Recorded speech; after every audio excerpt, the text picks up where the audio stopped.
top 5 things to do in Southern Utah. Okay, you guys. So the coolest part of Southern Utah, and one of the reasons why my family loved moving here from Southern California, was that there's beautiful lakes all around that you can go boating on. You've got Sand Hollow, which is our favorite lake that's close by. And what's cool about that lake is that there's beautiful rock formations everywhere that you can jump off of into the lake. You can go boating. We love to wakeboard and wake surf. There are places you can chill by the beach. There's a sandy beach. You do have to be careful. They do have a swimmer's itch during the summer months.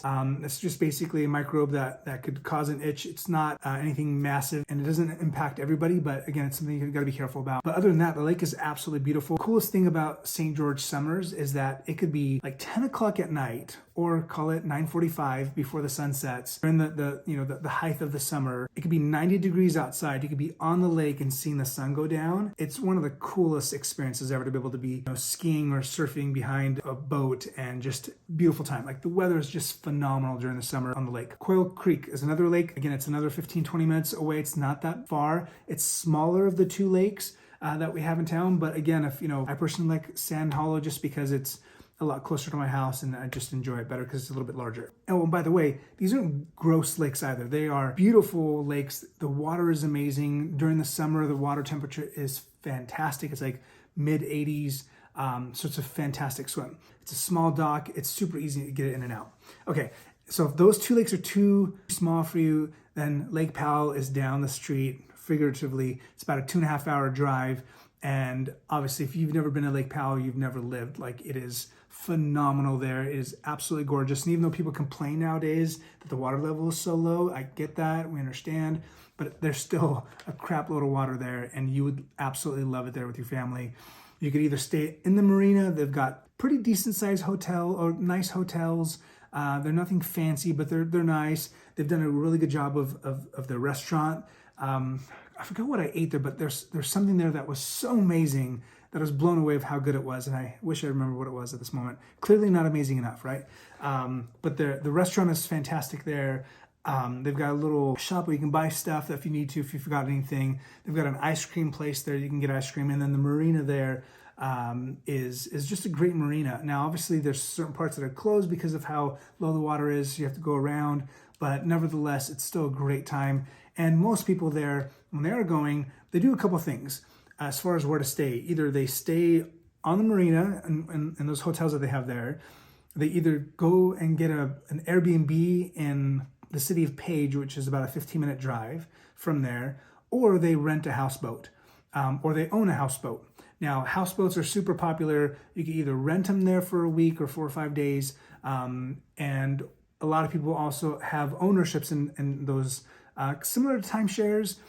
You own a week of the month, and it's a pretty cool way to be able to experience the lake when you are in a houseboat in a little cove and there's nobody around. Is absolutely gorgeous. The red rocks, I mean, it is phenomenal to be there during the summer. And my favorite time to go to Lake Powell is during September, just because there's less crowds. The water's the warmest it'll ever be during the year, and it's not crowded, and it's just a beautiful, beautiful time. So highly recommend it. So that's number 1. Number 2, I'm going to Zion National Park. It's pronounced Zion, not Zion, not Zions. It's Zion National Park. And it is one of the most spectacular places you could ever visit in your life, anywhere in the world. People literally travel thousands and thousands of miles away to come to Zion National Park. And it's literally a 45-minute drive from Southern Utah or St. George, Utah. What's really cool about Zion is that you can be super chill and just take it easy and enjoy the scenery, or you can literally hike for miles and miles on end. One of the coolest and neatest experiences of Zion National Park is the Narrows. This is where you have massive, huge rock formation that goes up hundreds of feet in the air, and it's pretty narrow. It's, I would say, I don't know, maybe 20 to 30 feet wide, and then a river runs through it, and you walk in the river, and you can hike in the river going upstream for, gosh, I think it's like 7 miles. It is absolutely gorgeous. Now, during the summer, it is jam-packed in the first mile or two, but if you get past that, then it opens up. It doesn't open up, but it's just less crowded, and it is a beautiful, beautiful experience. Here's something to think about when you are going to go to Zion and you're going to go do the Narrows. Please come prepared. I see so many people there that come and just have shoes on. They've got no gear and they trip and they sprain their ankle and they get hurt and it doesn't become a fun experience. Go there prepared. Rent the shoes if you want to, or you don't necessarily have to rent shoes as long as you've got something that's got good traction. And they get hiking poles. I like hiking poles because I like to be able to have two of them to be able to use. Some people rent like these big canes that you can use as a way to be able to make sure you don't fall. But either way, if you come prepared, you're gonna have a beautiful time in the Narrows. If you don't come prepared, it'll be kind of crappy. Along with Zion National Park, you have one of the coolest hikes probably known to man. It's called Angel's Landing. You can look it up. Lots of people die on Angel's Landing, but it's really not treacherous. It's one of those situations where if you're stupid and you do dumb things, you might die. This is one of those places because there are places where it's super, super narrow and you got to hold on to a chain. But the hike is not that strenuous. Obviously, it's not for people that have heart conditions or are not physically fit. But if you are, it is absolutely gorgeous. The views are phenomenal. The hike is fantastic. There's lots of switchbacks. There's a part of it that reminds me of Lombardi Street in San Francisco, just because you go back and forth and there's rocks and it's just really cool. And then when you go to the very end of Angel's Landing, again, the views are 360 and it is absolutely stunning and beautiful. So, and then also at Zion National Park, there's lots of different places to stay. You can stay in the hotel in Zion National Park, which would be the coolest experience just because you get to actually go inside the park, inside the national park, and go past the point where normally they don't let drivers go. And it's super, super convenient to be able to go around. You can stay there. You can go camping there. You can bring your RV, and there's RV camps. You can go to some Airbnbs around. There's lots of different places to hang out there and sleep in the night. And there's also lots of people that rent e-bikes and then go inside the national park through the with e-bikes. So again, overall, Zion National Park is one of my favorite places in the world. And if you have never been there, you've got to put on the list of things to do. Number 3. There are literally thousands and thousands of miles of dirt bike roads, mountain bike, side-by-side, ATV, right? Whatever type of vehicle you want to get that can go off-roading, there's trails for you. Up, down, novice, super scary. You've got the whole gamut here in Southern Utah. Literally, people that will have their side-by-side will park in their car or will park in their own garage and will get out of their garage. They'll have it be street legal and they'll just drive 10 minutes to get to Warner Valley, or again, there's literally thousands of places here. And they go and just ride for hours and it is a lot of fun. It could be very chill and an easy ride, or you can go 45 miles an hour down this dirt path and just, be going crazy. So you have all those experiences there.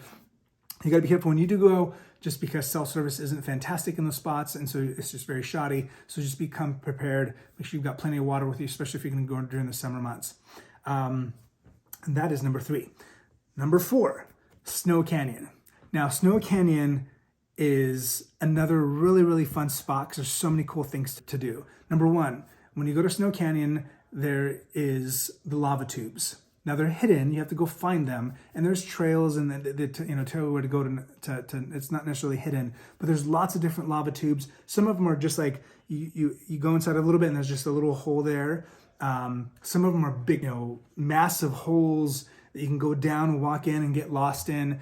It could be 110 degrees outside if you're going during the summer, and inside the cave is 65 degrees. It feels amazing.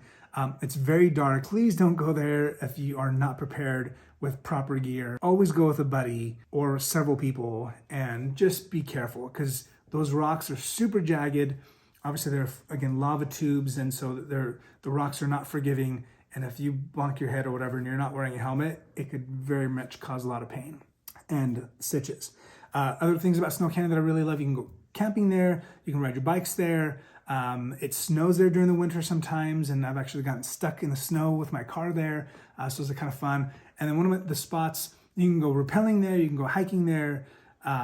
There's tons of hiking trails all around there. There's Tuacahn, that's right there as well, so you can check that out if you want to during the summer months. They have all kinds of, or actually throughout the whole year, they've got performances there, both in the amphitheater that they have that's outside and then their inside theater as well. So it's a lot of fun to go there. And the spot that my son loves a lot is It's further south side of Sand Hollow, and there's this really cool spot where they have sand that is like finer than sands of Cancun, in Mexico. Like they're super, super fine. There's hills, and you can just go and dig and roll down the hill. Lots of guys go play football there. You see tons of families there. You see a lot of wedding photos being taken there as well, just because you've got these beautiful, beautiful red rocks with the white sand. It just looks phenomenal. So there's lots of great, cool places to take pictures for weddings, for family photos, and just to hang and chill.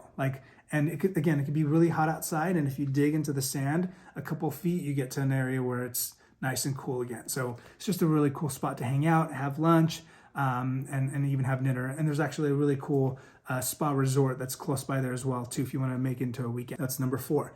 And number 5 is Brian Head. Now, Brian Head could be enjoyed both during the summer and the winter. The summer months, the ski resort turns into a dirt biking resort, if you will, where you can go dirt bike, going down the switchback trails and dirt bikes.